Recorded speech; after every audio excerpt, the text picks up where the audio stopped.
A clambake turns deadly. What secrets were buried beneath the sand? Welcome to Marple Mysteries. I am your host, Harrington. Let's keep building this incredible community. Drop a comment with your location. I always love seeing where you're listening from. Let's dive in. If I had known that the trail to a dead man would begin with an invitation to a clambake, I might have pretended to be allergic to shellfish. That's the kind of thing you learn after enough time in Nero Wolfe's employ. People bring trouble in the most edible disguises. It was the kind of Thursday that made Manhattan sweat like a politician in a perjury hearing. I just settled into the cool mercy of the brownstone's front room with a highball and the vague intention of not doing a damned thing until dinner. Fritz was in the kitchen doing things to lobster that would make a crustacean write home in gratitude, and Wolfe was upstairs communing with his orchids, his version of church therapy and diplomatic exile all rolled into one. Then the doorbell rang, not a buzz, a ring. I didn't like it. The buzzer means someone knows the system. The bell means a stranger, or worse, someone deliberately playing ignorant. I went to the door. She was the kind of woman who made you forget your name, but remember your manners. Late 30s, blonde, cool as dry vermouth. She wore navy linen and a hat like she'd stepped out of a Connecticut garden party into the wrong city. "I need to speak to Mr. Wolfe," she said. "It's urgent.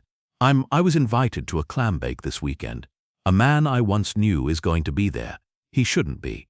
"Ma'am," I said, "I don't know what happens at your clambakes, but unless someone's using drawn butter as a murder weapon, Wolfe doesn't usually take seafood-related assignments." That got me a hard look, the polite kind. The one that's still deciding whether to slap you or cry on your shoulder. "I'm Abigail Marston, and I'm not here for me. I'm here for my brother." That tilted things a degree. I stepped aside, and she entered like she owned the air. Wolfe descended 30 minutes later, which was 20 minutes faster than his usual post-orchid schedule. Fritz must have mentioned the word client, or perhaps female client, or more likely, annoyed Archie. He entered the office and gave her a look that could have passed for polite, if you didn't know that his tolerance for interruptions ranked below his tolerance for inferior beer. "Miss Marston," he said as he eased into the red leather chair behind his desk. "You have 5 minutes to interest me." Abigail Marston took the seat I offered. She sat like someone used to committee meetings and getting her way, but this wasn't a PTA bake sale. "My brother, Peter, is going to be at a gathering this weekend in Glen Head. It's a clambake, yes, but the host is George Valden, a man with money, ambition, and a history with my brother. Peter's been jittery all week. He told me something would happen there, something that might look like an accident, or maybe something he'd be forced to do. And he asked you to come here," Wolfe inquired, closing his eyes. That usually meant he was either dismissing the case or considering it against his better judgment. "No. He told me not to tell anyone. But I have reason to think something's being set up. George Valden doesn't do things without planning. And there are others invited. Old colleagues, mutual rivals, people with grudges and secrets. Have you informed the police?" "No. Peter hasn't technically been threatened. Not yet. But George once hinted at knowing something that could ruin him. Financially, legally, socially." "Pooh," Wolfe muttered. I opened my notebook. "So to summarize, your brother's going to a clambake with a rich ex-friend who might sabotage him with a secret. You want us to prevent anything from happening, or at least understand it, before it's too late." Wolfe didn't move. His eyes remained closed, like he was listening to a symphony only he could hear, something with lots of bassoons and betrayal. "I don't take preemptive cases," he said. "I deal in facts, not forecasts." "But if something does happen," she said, and her voice dropped half a register, "you'll be behind." That did it. It wasn't the threat, it was the challenge. Wolfe hates being told what he won't understand, and if there was anything worse than a corpse showing up on the doorstep, it was one that showed up after someone predicted it. He sighed, a sound like moral defeat layered in mustard sauce. "Mr. Goodwin will attend this clambake," Wolfe said, eyes still closed. "He will observe. He will not engage unless provoked. He will report." I looked at him. "I'm your seafood spy?" "You are the antenna," he said, "not the sword." Abigail stood. "I'll have your name added to the guest list. The address is on Long Island. I'll forward details." Wolfe waved a hand. "That will be all." She left with the same air she'd entered with, urgent, composed, and leaving perfume that might haunt the room longer than the case. When the door closed behind her, I turned. "You don't believe her?" I don't disbelieve her, Wolfe said. But she withheld something. Perhaps the real reason she fears what Valden knows, or perhaps what she knows about her brother. I whistled low. Great, I'm off to the beach to catch a murder before it so much as stretches. Wolfe reached for the bell to summon Fritz. If someone is killed, he said, it will not be over shellfish. It will be over secrets. The seafood is merely the sauce. The thing about a clambake, if you've never been to one, is that it's supposed to be casual, leisurely, maybe even rustic. You go for the open air, the smell of salt water, and the illusion that everyone's friendly because they're wearing boat shoes and passing around buttered corn. What it is not supposed to include is premeditated character assassination. But then, I don't usually get invited to events where the hors d'oeuvres come with hidden agendas. Saturday afternoon found me dressed in tan slacks, a linen shirt, and the kind of smile you reserve for rich strangers you might have to question later. Glen Head was green and manicured, the kind of suburb where the trees probably had better medical insurance than most of Brooklyn. The Valden estate was exactly what I expected, all terrace and stone, nestled behind a wrought iron gate with a kind of gravel driveway that says, "We own a leaf blower and we pay someone else to use it." I gave my name to a man who looked like he'd wrestled at Yale and lost graciously. He nodded and waved me through with a mild suspicion reserved for +1s who weren't on the original RSVP. The back lawn was the size of a small polo field. White tents flapped politely in the breeze. Tables were artfully arranged with mussels, corn, potatoes, clams, and enough wine to give half of Nassau County a headache. A band played something jazzy but non-committal. The crowd was exactly what you'd expect. Men in pastel shirts who carried their ambition in their jawlines, and women who had perfected the art of looking relaxed while keeping track of everyone's net worth. I spotted Abigail near the drinks table talking to a man in tortoiseshell sunglasses who was trying to look at her like he wasn't afraid of her. She gave me a quick nod, the kind that said, "Play along, I'll talk to you later," then went back to nodding politely as the guy explained the economic benefit of tax loss harvesting. So I mingled. That's the word they use. It means loitering with a glass of Sauvignon Blanc and pretending you're interested in someone else's boat. My first real target came to me. "You must be Abigail's friend from the city," he said, extending a hand. "Ralph Stenner. I handle real estate financing, private equity side." That told me exactly nothing, which was the point. Archie Goodwin. I handle general affairs for a firm in Manhattan. I smiled. "We're small but fussy." He laughed like I'd complimented his tie. "She told me you were in investigations. That's an unusual +1. Abigail said this weekend. Might have some unusual guests." That got me a slight pause. It was the kind of conversational hit where most people flinch just behind the eyes. "Ah, well," he said, "I suppose George always did enjoy stirring the pot." I decided to stir a little myself. "What's your take on Peter Marston?" Stenner blinked. "Peter? He's fine. Solid guy. We were in a few deals together years ago. I think he and George had some friction back then, but that was ancient history." I let the silence do some work. He filled it.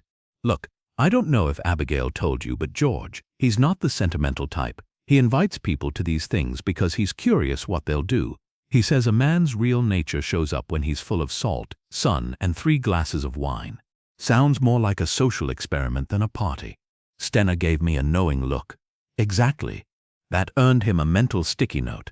I thanked him, moved along, and eventually found my way to the drinks again, this time with a better view of the guest list. I'd seen 4 people. Abigail had pointed out in a dossier. Wolfe had glanced at and tossed aside the night before. Ralph Stenner, ex-colleague. Maya Redfern, a tech consultant with a reputation for strategic exits. Dennis Harlan, still tan from some government post, maybe State Department, maybe just good at looking official. And finally the man himself, George Valden. Valden was tall, lean, with white temples that probably came in around the same time as his second hedge fund. He moved like he was hosting a seminar and a duel at the same time. I watched him circle toward Peter Marston, who stood slightly removed from the crowd, arms crossed, watching the tent ropes flap in the breeze. The conversation was short, but the body language wasn't.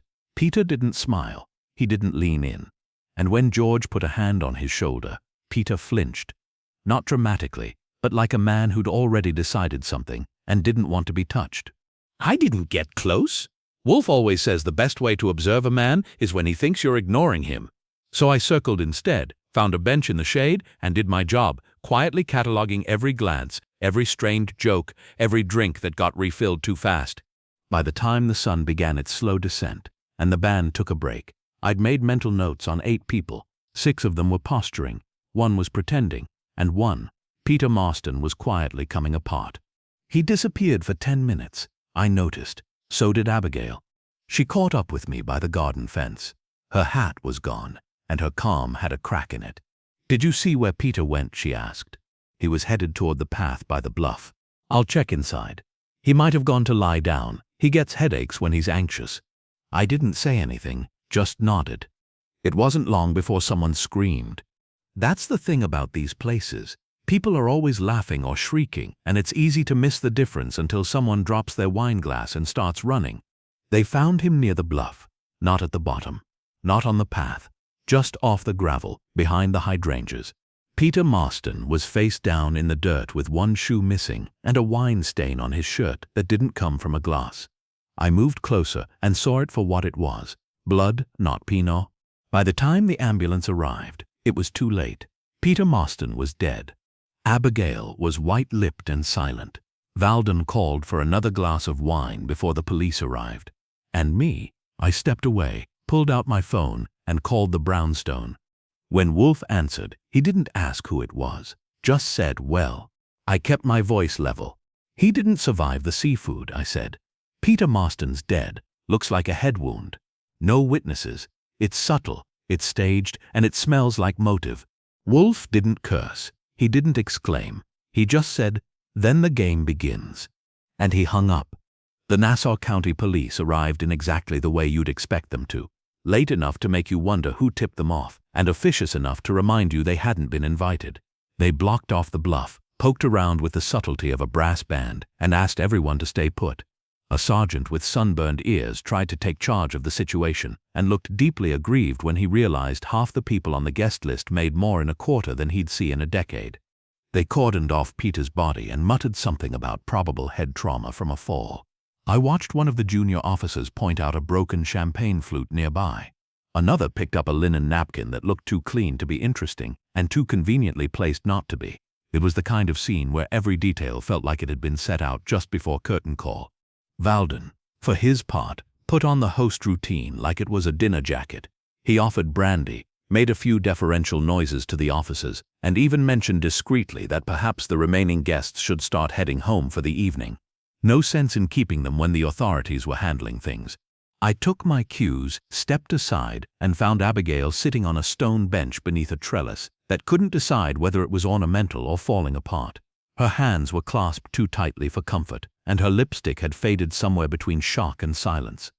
"They say it might have been an accident," she murmured. "Peter had inner ear issues. He used to lose his balance, but he wasn't clumsy, Archie. Not like this. His ear didn't bash his skull in," I said gently. This was deliberate, and somebody counted on it looking like an accident if they timed it right, or made it look like one. She closed her eyes. "George." "Why him?" She hesitated. "Because Peter knew something?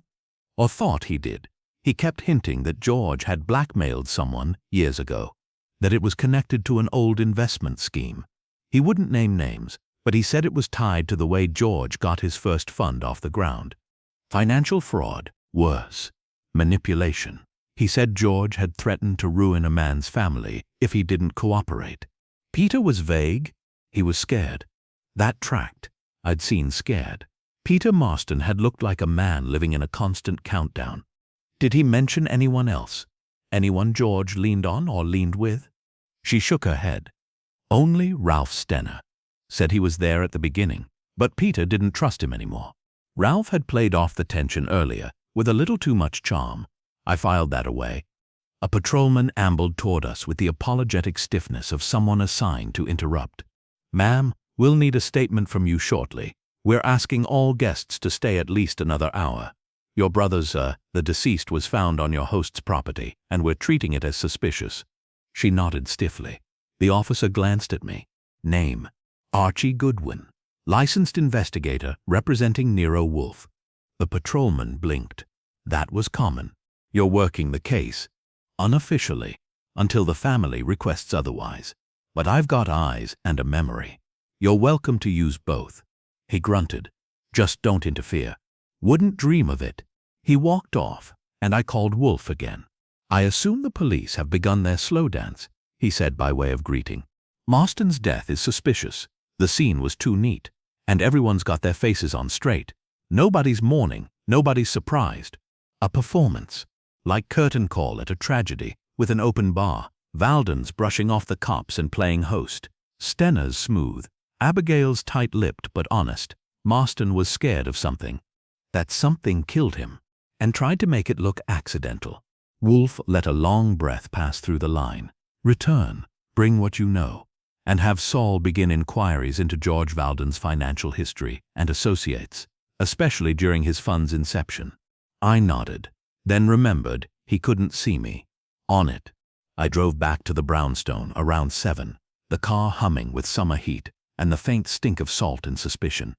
When I arrived, Fritz had dinner covered, duck with plum sauce, and Wolfe had taken up station in his chair, hands steepled beneath his chin, like he was considering whether to arrest time itself for disorderly conduct. I briefed him while he ate. He listened while his lips dealt with duck and his eyes dealt with abstraction. When I was done, he dabbed his mouth and looked toward the window like the answer might be hiding in the begonias. "The clambake was no accident," he said finally. "Someone intended to see Marston fall, literally or figuratively. If he was silenced, then the motive is not personal but protective. Someone feared exposure or leverage lost. Could be Valden, could be Stenna." Abigail mentioned another name, Maya Redfern. "She's a consultant, strategic type, might know how to clean up loose ends." "Consult Saul," Wolfe said, "and tell him to examine her record for quick exits, particularly preceding any sudden windfalls or lawsuits." He shifted slightly, which for Wolfe was the equivalent of shouting. "As for Valden, his sociopathy appears restrained, not spontaneous. If he killed Marston, it would be surgical, not theatrical. The location of the body was almost too open, meaning someone wanted it found, immediately, not hidden." I paused. "That would imply Abigail." "No." He shook his head. "She is fearful, not manipulative. Whoever staged this wanted the death to pass as plausible but still draw the eye. That points to someone who's played this game before." I leaned back in my chair. "That still leaves Stenna. He had motive, history, and the instincts." "Or," Wolfe said, "he had none of those, and is meant to appear as if he does." He rang for coffee. I knew the signal. The game was on. I went to the phone to call Saul. Wolfe closed his eyes and murmured, not to me but to the air. An accidental death at a party is rarely accidental, especially when it follows an invitation designed to provoke, and I could have sworn the orchids on the desk agreed. Sunday morning arrived with the subtlety of a dropped dumbbell. I was at my desk in the office, sorting through Saul Panza's preliminary notes, which had arrived by special messenger at 8 o'clock sharp. Fritz served breakfast like the world wasn't full of people trying to stage murders with a view of the Long Island Sound. Nero Wolfe, ensconced in his chair like a sultan in a siege, glanced at the first page and made a low noise in his throat that meant continue. "Valden's financials are clean on paper," I said, "which is suspicious in and of itself. Saul says the first hedge fund was capitalized with $500,000 from 3 initial investors. One of them, name of Jacob Brandt, pulled out 2 years later under amicable conditions and moved to Costa Rica, where he's since gotten extremely tan and quiet." Wolfe arched an eyebrow. That was the equivalent of gasping. Stenna was listed as a junior partner but left just before the fund went public. No scandal, no lawsuits, just a gentle fade into private equity, with zero fanfare and a whole lot of careful distance. And Miss Redfern, she appears when things begin to wobble. Saul found her tied to 3 startups in the last 5 years. Each time, she entered under a short-term consultancy agreement, then exited just before either a buyout or an internal shakeup. She's allergic to permanent employment. Wolfe reached for his coffee, sipping thoughtfully. She profits from instability, and insures it, possibly. The question is, was Marston her instability, or was he trying to contain someone else's? Wolfe didn't answer immediately. He closed his eyes, let out a breath, and finally said, "Mr. Goodwin, I dislike puzzles in which the deceased is the least interesting participant." "Sorry he wasn't more dynamic," I offered. "But he's the corpse we've got." At 10:15, the doorbell rang. This time it wasn't a delivery. I answered and found Ralph Stenna standing on the stoop with a polite smile, and an envelope under one arm. He looked like a man who had slept well despite having recently shared a lawn with a corpse. "I hope I'm not intruding," he said. "You're not," I lied. "But you're trying." He gave me a grin that had probably won him a few closings and at least one country club invitation. "Miss Marston said I might find you here. I figured since you were poking around yesterday, you might be interested in something I found this morning." "Depends. Does it require gloves or discretion?" "I think it requires interpretation." I let him in. Wolfe already knew he was coming, or at least suspected. The man had a sixth sense for the inconvenient. Stenner sat, crossed his legs, and set the envelope on Wolfe's desk without being prompted. Wolfe gave it a single glance, then shifted his gaze back to Stenner. "I dislike unscheduled visitors," he said, "but if you insist on being here, be concise." "I found this in my car this morning," Stenner said. "Passenger seat. It wasn't there yesterday, I'm certain. I had driven directly from the Clambake to my hotel. I opened the envelope. Inside was a folded sheet of cream-colored notepaper, the kind you use when you're trying to look impressive without saying much, typed with no heading or signature. He was going to tell. That's why he died. Now it's your turn. I handed it to Wolfe. He read it twice and set it down like it was a poorly constructed soufflé. "You are not alarmed," Wolfe said. Stenner shrugged. "I've received worse threats in financial negotiations. But this one, it felt theatrical." "Indeed," Wolfe leaned back, fingers steepled. "It is a performance, and its audience is you." Stenner shifted, his confidence flickering just slightly. "You assume it refers to Peter Marston. Who else would it refer to?" "Precisely." Wolfe's voice sharpened, just a shade. "The note seeks to frame the recipient's knowledge as dangerous. Therefore, either you know something you shouldn't, or someone believes you do. In either case, it is not a warning, it is bait." "Bait?" I asked. "For a confession, or a reaction?" Stenner hesitated, then gave Wolfe a look. "And you think someone's trying to rattle me into exposing something?" "I think," Wolfe said, "that someone is attempting to orchestrate chaos while preserving their own anonymity. Tell me, Mr. Stenner, why did you really leave Valden's firm?" "That hit." Stenner didn't look surprised, but he looked tired. "Because I saw how the machine worked. George had a talent for nudging people toward morally questionable decisions, always indirectly. It was never him who delivered the threat. It was someone else. Peter realized it too late. I got out before I had to sign anything I couldn't live with." Wolfe's expression didn't change. "So you took your reputation and stepped sideways." "Something like that." "Then answer this. Why would Peter, who allegedly feared George Valden, attend his Clambake in the first place?" Stenner paused. "Because Abigail insisted. She told him if he didn't face George, he'd never be free of the fear. He'd spiral." That was new. I glanced at Wolfe, who allowed it to land in the air without comment. "Very well," Wolfe said. "Mr. Goodwin will photograph the note. You will leave it here. I wish you no further involvement unless necessary."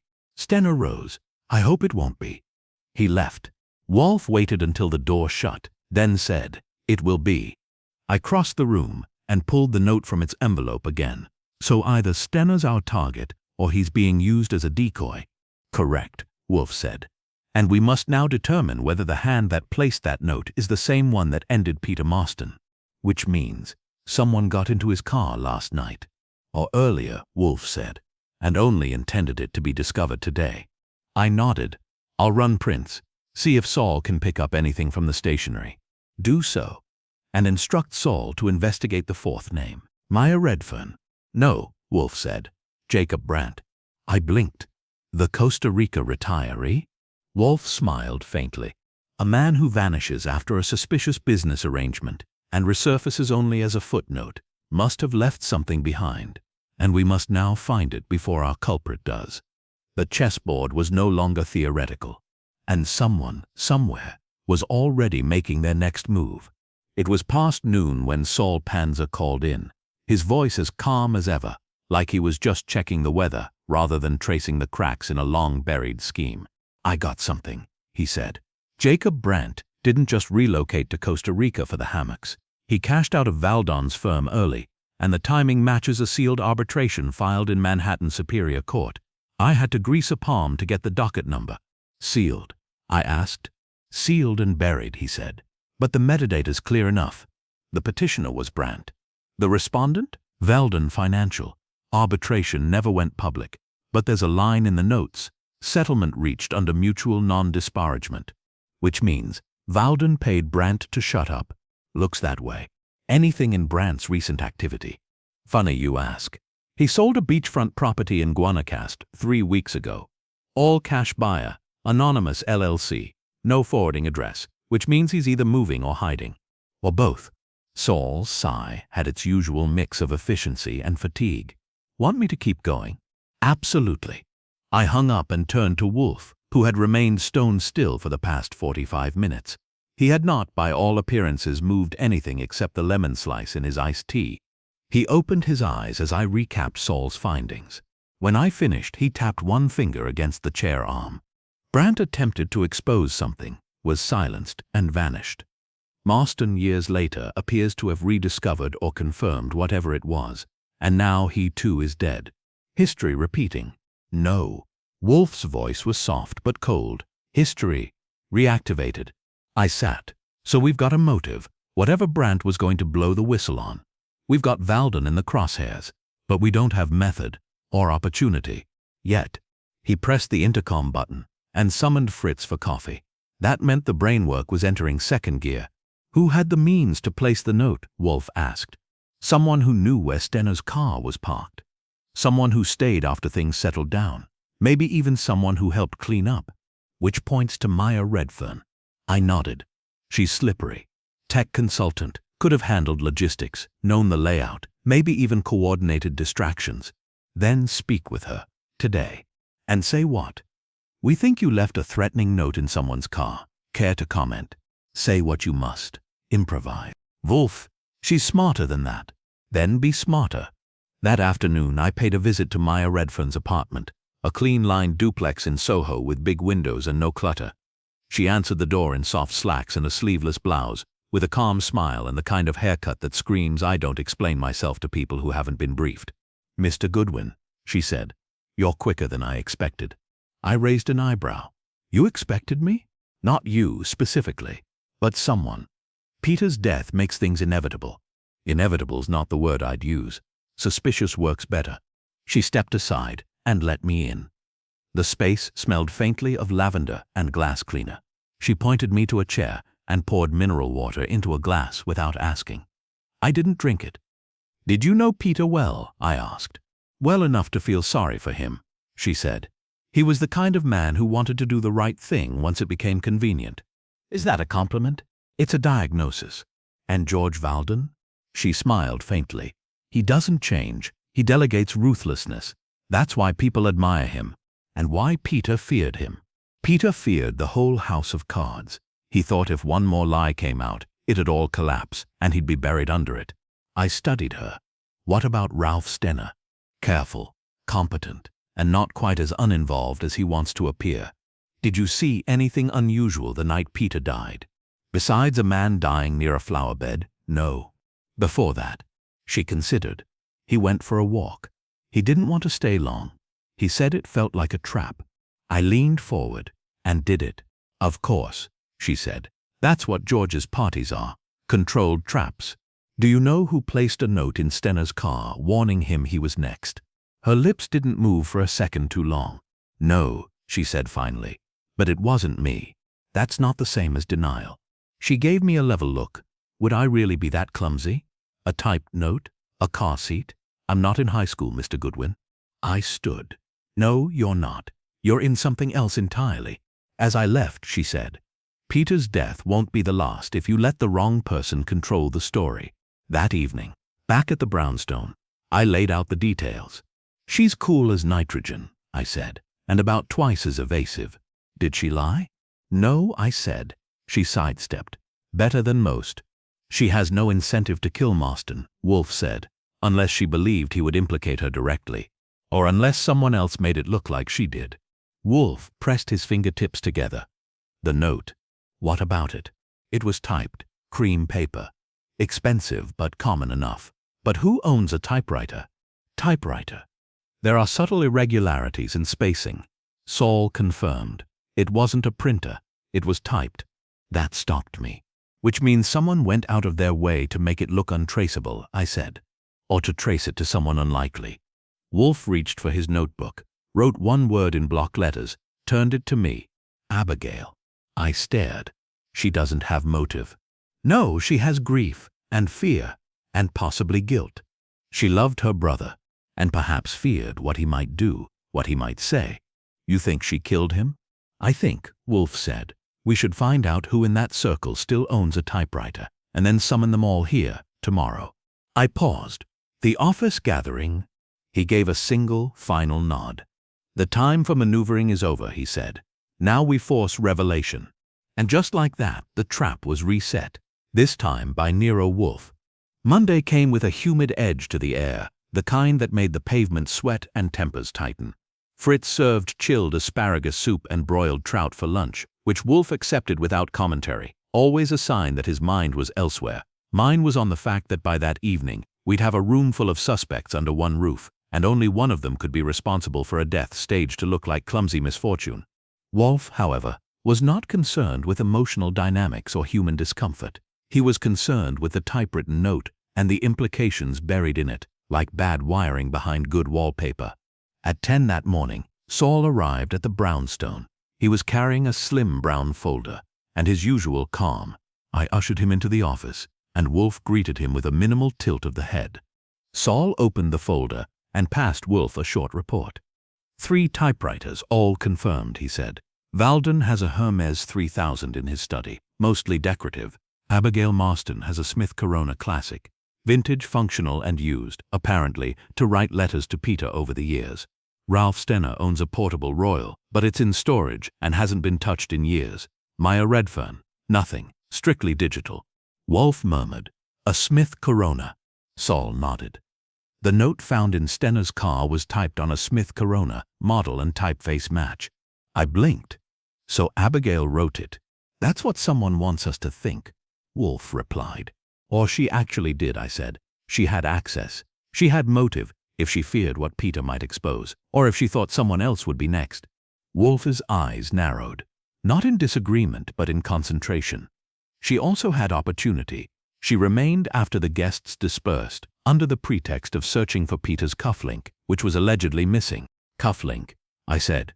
She never told me that. She told Fritz, when she called yesterday to ask if I would permit her return this evening. I sat back. You invited her. No, Wolfe said. I merely did not forbid it. He closed his eyes. Have the others confirmed? I nodded. All 4. They'll be here at 6. And Inspector Kramer? He's intrigued. Said he'd come late to observe, not interfere. Then we proceed. The guests arrived in staggered discomfort. By 6:15 the office was at capacity. George Valden standing near the globe with the vague superiority of a man who's never had to justify his presence. Ralph Stenner seated stiffly, tie knotted tighter than necessary. Maya Redfern watching everyone with the stillness of a chess player between moves, and Abigail Marston, pale but composed, her hands folded like she was waiting for a verdict she already suspected. Wolfe did not rise to greet them. He didn't even shift in his chair. He waited until Fritz had closed the doors, and Archie and I had taken our posts at the edges of the room, then opened his eyes and began.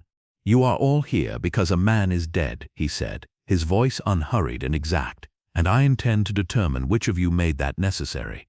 Valden scoffed. With all due respect, Mr. Wolfe. There is no respect due, Mr. Valden, Wolfe interrupted. You host gatherings under the pretense of civility while cultivating manipulation. That is not respectable. It is predatory. Valden said nothing, but his jaw tightened. Wolfe turned to Stenner. You were seen leaving the bluff before the discovery. You said it was to take a call. Whom did you call? No one, Stenner admitted.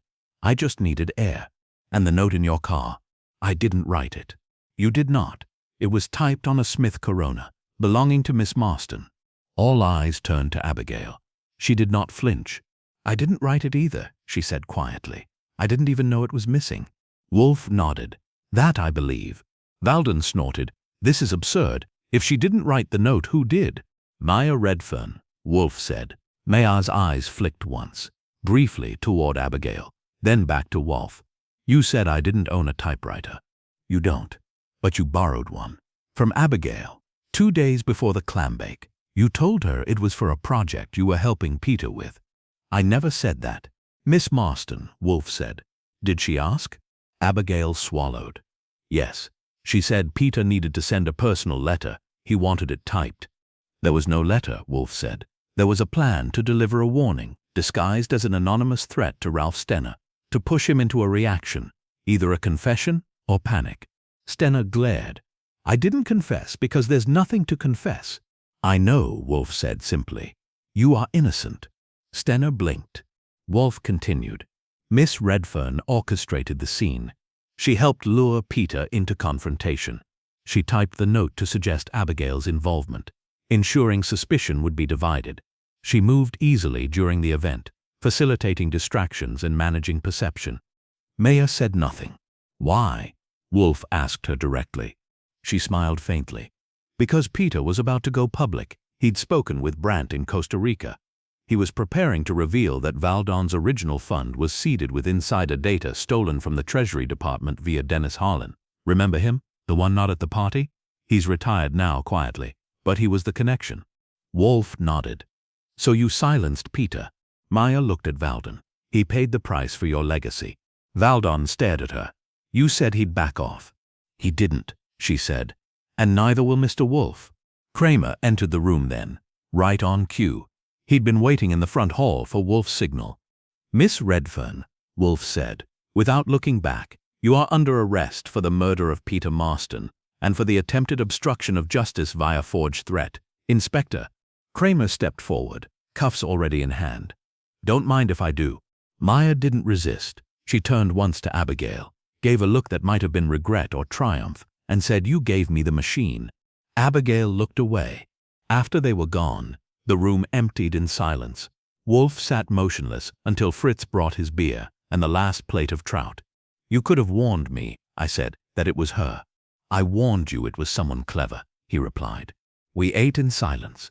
Finally, Wolfe set down his fork and said, Miss Redfern was not the first to use elegance to disguise malice, but she may be the first to do it with a borrowed typewriter and a view of the sea. I leaned back. Next time someone invites us to a clambake, let's fake food poisoning. He closed his eyes. Next time, we stay home. And the brownstone, as always, returned to its sacred silent equilibrium. The next morning began like most others in the brownstone. Fritz, in the kitchen prepping breakfast with surgical precision, the orchids bathed in filtered light upstairs, and Wolfe doing everything short of groaning out loud to avoid opening the New York Gazette. The clambake may have been over, but the fallout hadn't even begun to settle. I poured myself coffee and watched him read. The article was on page 4, small column, no photo. The headline read, Consultant held in Glen Head death. Source suggests financial motive. A reporter with no imagination had paraphrased a press release and slapped a byline on it. Your name's not mentioned, I said. Neither is mine. Wolfe grunted. Good. I leaned on the edge of the desk. But they buried the part about the note. No mention of a typewriter. No allusion to Abigail. Maya's arrest is tied to new evidence, but it reads like a shrug. Precisely, Wolfe said. The police prefer neat endings, even when the thread is frayed. I sipped my coffee. You think this isn't over? Wolfe didn't answer right away. Instead, he tapped the armrest of his chair once, twice, a third time. Then let his hand fall still. There remains the matter of who knew, he said at last. Knew what? That Maya Redfern was going to kill Peter Marston. Or if not the act itself, then the risk she posed. The absence of Dennis Harlan is too convenient. He wasn't even at the clambake. Exactly. He was the original link between Valdon and the inside information. Marston rediscovered that, and Redfern acted, but Harlan, he vanished before it happened. I nodded slowly. So either he knew what Redfern would do, or he made sure not to be around to see it. Cowardice or complicity, Wolfe said. We must determine which. At 11:20 the phone rang. I picked it up. Goodwin, I said. The voice on the other end was low and hesitant. This is Dennis Harlan. I mouthed the name to Wolfe. His eyebrows lifted a fraction. I read the news, Harlan continued. I didn't expect it to come to that. I didn't think she'd go through with it. Wolfe gestured. Put him through. I transferred the call to the office speaker. Wolfe sat forward. Mr. Harlan, Wolfe said, I am Nero Wolfe. You have waited too long to speak. I know that, Harlan said. His voice sounded older than I expected. I left before the Clambake because I didn't want to be a part of it. I knew Peter had been in contact with Brent. He'd reached out to me too. To say what? That he was going to bring it all down. That he'd compiled enough documents to trace the early trades, proof of George's misuse of federal data. I told him to be careful. I told him not to confront Maya. Why Maya? Wolfe asked. There was a pause. Because she had cleaned up things before, quietly, efficiently, and she was loyal to George, or maybe just the illusion of power. And you chose to do nothing. I chose to survive. Wolfe exhaled through his nose, a sound of disappointment, not surprise. You have evidence? Wolfe asked. I have an encrypted drive. I kept it as insurance, in case things ever circled back. Then deliver it. Harlan hesitated. Will you turn it over to the police? Yes, but not before extracting every truth they would choose to ignore. A long silence. Then I'll messenger it this afternoon. The line went dead. I looked at Wolfe. So we're now in possession of a drive that could detonate Valdon's entire empire. Soon, he corrected. Not yet. The drive arrived at 2:15. I signed for it from a kid on a bike who looked like he hadn't asked what was inside and wouldn't care if it was plutonium. I brought it to Wolfe, who was already seated at his desk with his reading glasses perched on his nose, a rare sight that always made him look more like a Roman senator than a private investigator. He handed the drive to Saul, who had arrived minutes earlier and now sat poised with a laptop. Decryption? Wolfe asked. Already underway. 15 minutes later, Saul looked up. There's a folder labeled Initiation. It contains trade records, meeting transcripts, and an audio file. Wolfe gestured. Play it. A low hiss came through the speaker, then a man's voice tense, angry. You promised this would be temporary. A single tip. I didn't agree to become your permanent source. Another voice, smooth, controlled. Valdon. You agreed to get paid. You agreed to discretion. And you've agreed, whether you realize it or not, that you're too deep to climb out now. Then, silence. Saul turned off the audio. Well, I said. There goes plausible deniability. Wolfe leaned back, hands folded. This will be enough to force federal investigation. It will expose not only Valdon but every silent partner who benefited, including Harlan. You think he knew it would? Yes. He waited until Maya was caught to protect himself. Only once the game ended in her arrest did he release the evidence. I stood, pacing. So where does that leave Abigail? Here, Wolfe said, in the crosshairs of legacy. She still has that typewriter. She still has her guilt. And Stenostar, a man who for once told the truth. Wolfe glanced at the drive again. You will deliver copies to Inspector Kramer, the SEC, and the U.S. Under your name? No. Under Peter Marston's. I paused. You're giving him the credit? He earned it, Wolfe said, even if he died before he could use it. That night, the brownstone returned to its rhythms, quiet, orderly, untouched by the chaos it had helped unravel. Wolfe did not speak for an hour after dinner. He sat with his beer and a book of Montaigne, eyes steady, breath slow. When I broke the silence, I didn't do it lightly. You don't often comment on the dead. I comment when they deserve it, Wolfe said. Marston was weak, but he tried, in the end, to be strong. That is rare and worth remembering. I stood and stretched. So that's it then. No more seafood, no more anonymous notes, no more summer parties with a body count. Wolfe closed his book. There will be more deaths, Mr. Goodwin. There always are. But hopefully not on the beach with drawn butter. Wolfe's mouth curled faintly, almost a smile. Let us hope, he said. The next corpse has better taste. The following morning was unusually quiet. Not the natural quiet of a contented brownstone, but the sort that sinks in after something has ended. The case officially was closed. Inspector Kramer called just before 8 to confirm the federal agencies had received the files, and that Valdon had suddenly remembered a few things when confronted with the audio recording. He wasn't arrested yet, but the walls were closing in, fast. I relayed the update to Wolfe, who didn't blink. He rarely celebrated victories. Triumph, for Wolfe, was simply the confirmation that everyone else had finally caught up to what he'd already deduced. Redfern has counsel, he asked. She does, I said. 3 of them, from what I hear. But none of them can explain away the fingerprints on the note or the fact that Abigail Marston never typed it, not with that voice recording in the background. The DA has a clean line from motive to execution. Wolfe nodded. She will bargain. I took that as agreement and poured myself a second cup of coffee. Fritz had made an almond coffee cake that morning, dense and delicate at the same time. He called it a peace offering for the week's tension. Wolfe had already eaten 2 slices, which in his language was practically a toast with champagne. There was one more thing to do. At 10:30 sharp, Abigail Marston arrived at the door. She was dressed in soft gray, no makeup, no jewelry, nothing that looked borrowed from the world of the wealthy or the poised. She was just a woman who had buried her brother and lived to watch the people who broke him flounder in public disgrace. I showed her into the office. Wolfe rose, yes, stood up when she entered. Not for effect, not even out of courtesy, just because some acts require acknowledgement and Nero Wolfe in his way had made peace with hers. She sat on the red leather chair without speaking. Her eyes were hollow but steady. I came to thank you, she said, and to apologize. For what? I asked.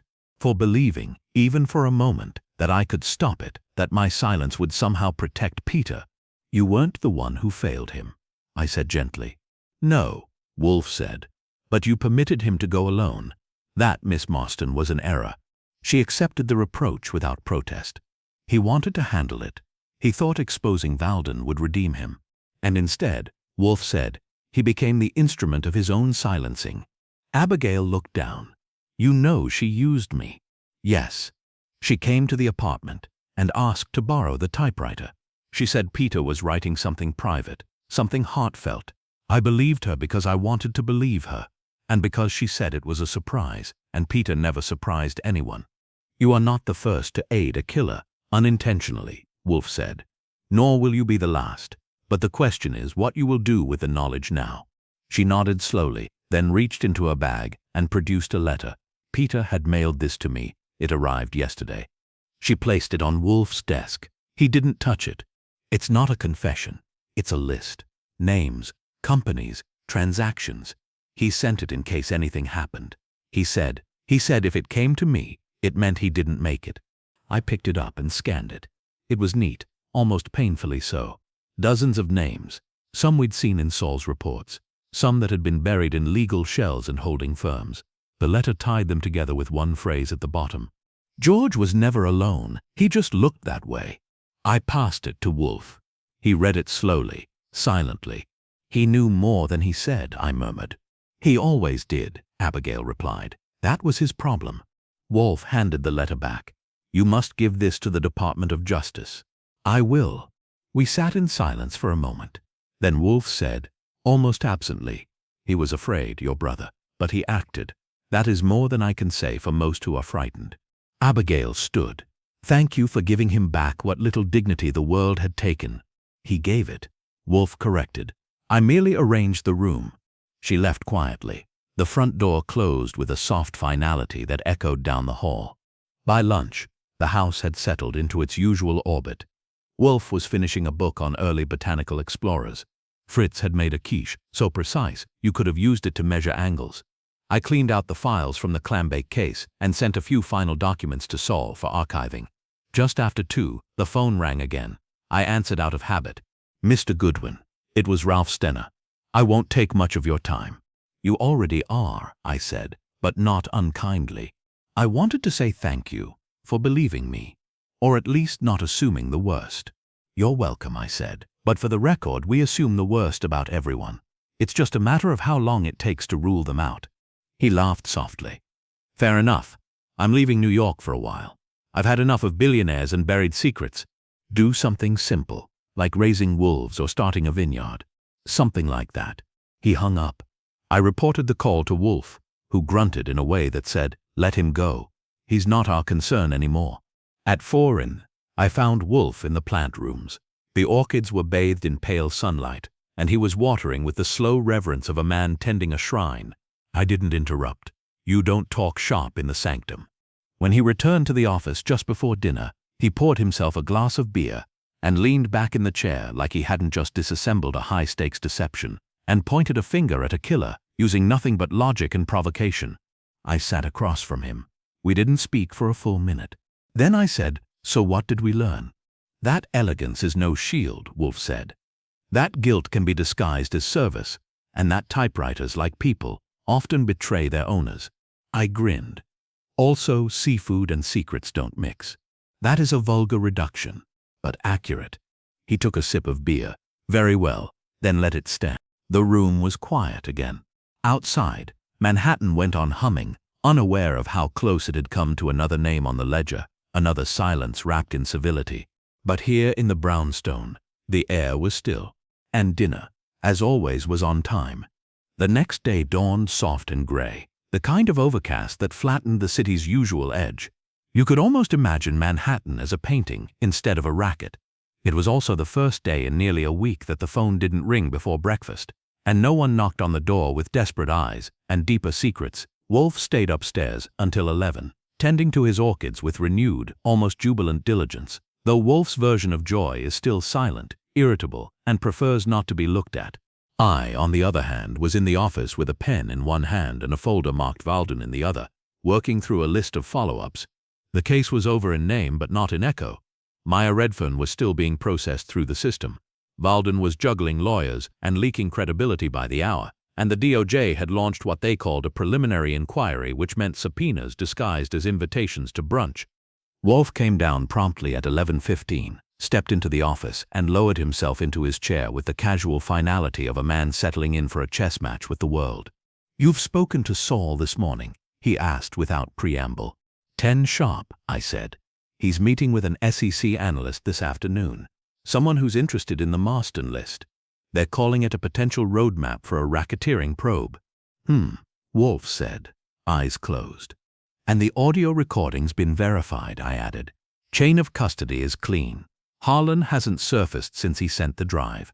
Might be he's decided Costa Rica's safer again." "Coward," Wolfe murmured. We sat for a few minutes in quiet. Then, as if remembering a minor errand, Wolfe said, "You will go to Miss Redfern." That caught me. I thought we were done with her. "We are not," he said. "I want to know why she delayed." Delayed. She had access, motive, and the means to kill Peter Marston for at least 3 weeks before she acted. Why wait until a public event, with witnesses, risks, unknowns? Maybe she wanted it to look accidental. Maybe she thought it'd be poetic. "Poi," Wolfe muttered. "She is not poetic. She is strategic. Something changed. Someone convinced her the window was closing." "You think someone pushed her?" "Yes." Wolfe opened his eyes. "And I intend to find out who." It took 2 calls and a lot of eyebrow raising from the Department of Corrections. But by 3 that afternoon, I was sitting across from Maya Redfern in the visiting room at the Manhattan Detention Complex. She wore the orange jumpsuit like she'd selected it herself, tailored in her mind if not in the stitching. Her hair was tied back. Her gaze was steady. "Mr. Goodwin," she said, "I assume this isn't a courtesy visit." "No one ever visits me out of courtesy," I replied. "Wolfe has a question." I expected he might. I leaned forward. "Why now, Maya? You had weeks. Why did you kill Peter then, at the Clambake in public?" Her expression didn't change, but her fingers twitched once. "Because I thought he wouldn't follow through, and then he told me the DOJ had responded. That froze the air between us." "Peter reached out to them?" I asked. She nodded. "Yes. A week before the Clambake, he sent them the same list, a preliminary package. He said it was enough to start a conversation, but they hadn't responded publicly." "No. But he told me he'd gotten an acknowledgement, a name, an email, that someone in D.C. was reviewing it. He said if Valden didn't confess, he'd let the government finish the job." I sat back, thinking it through. "He told you this before the party?" 3 days before, in confidence. "And you believed it?" "I did." I narrowed my eyes. "And yet you still went ahead?" "Yes." "Because you were protecting Valden?" "Because I was protecting myself," she said. "George could withstand a scandal. I couldn't. I was part of the cleanup crew, remember? He'd walk away. I'd be the one bleeding on the cover of Forbes. Then why not kill Valden?" She smiled thinly. "Because Peter was the spark, and sparks are unpredictable." I stood. "Thanks, I'll pass it on." "You should also pass on this," she added, as I turned. "George didn't act alone. He had a fixer. Someone not in the files. I paused. Name? She smiled. Give Wolfe something to think about. Back at the brownstone, I delivered the update in full.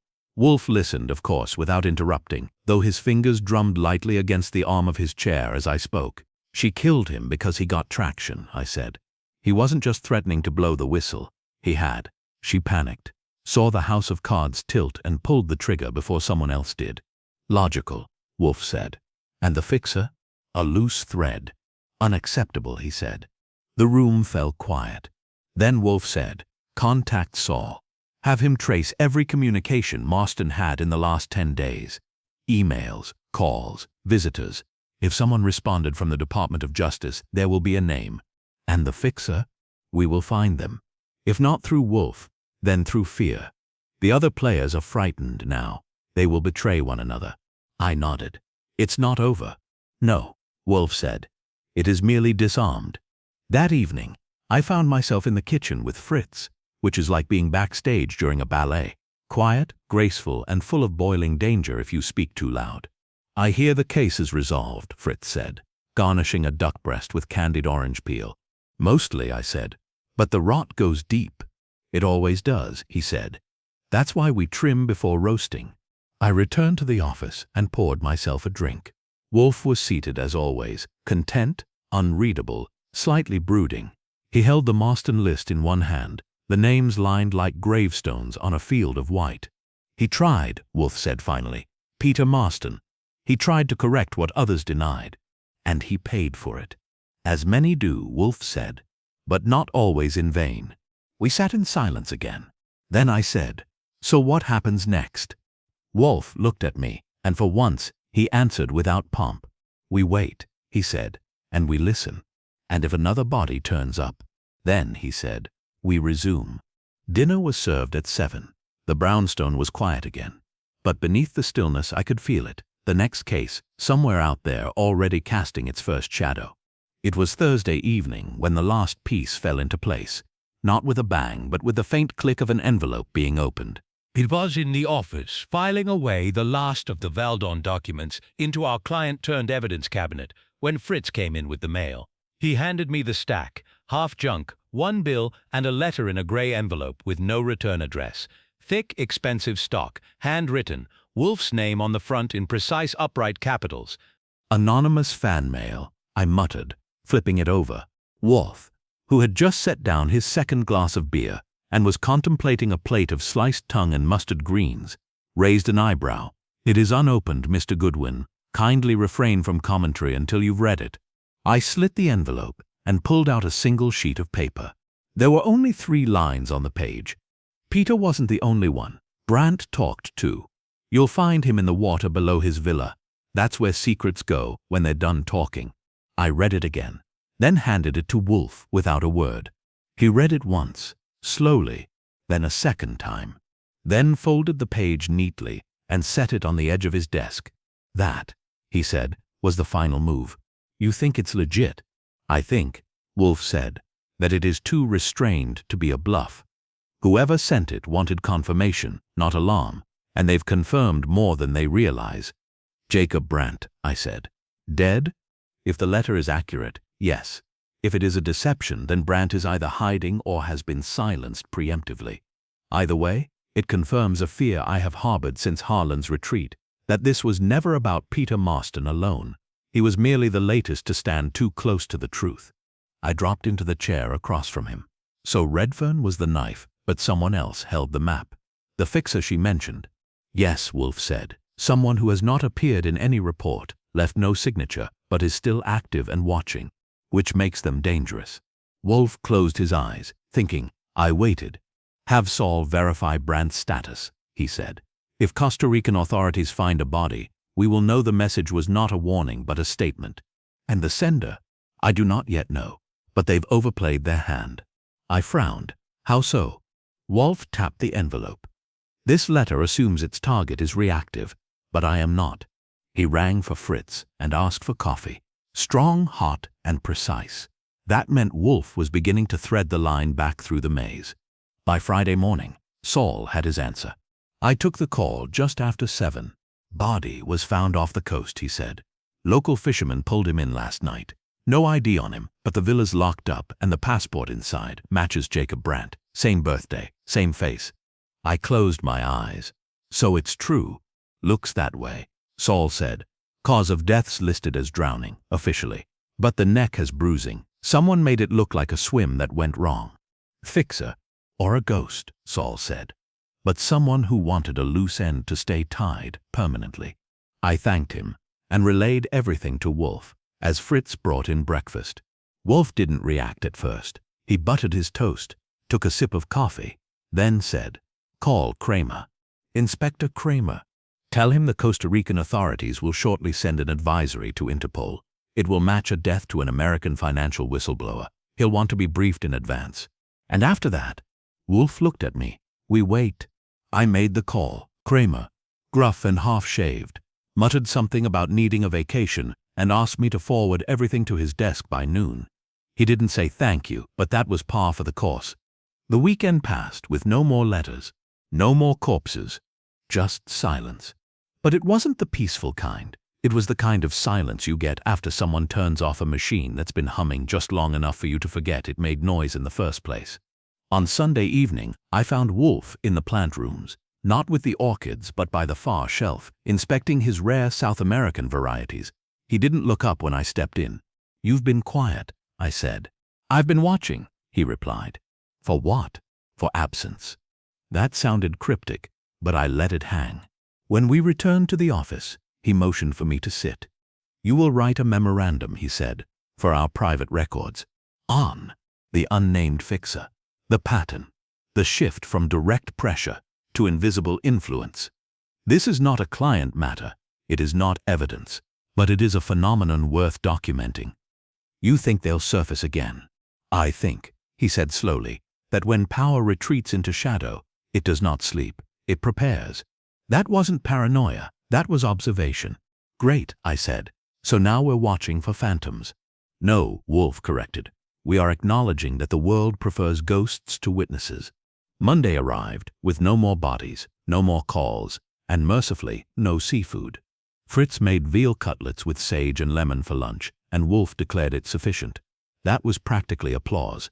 As we settled into the routine again, mail, reading, the distant buzz of New York life ticking by outside, I found myself looking at the red leather chair where Abigail Marston had once sat, clutching her brother's legacy and blaming herself for surviving him.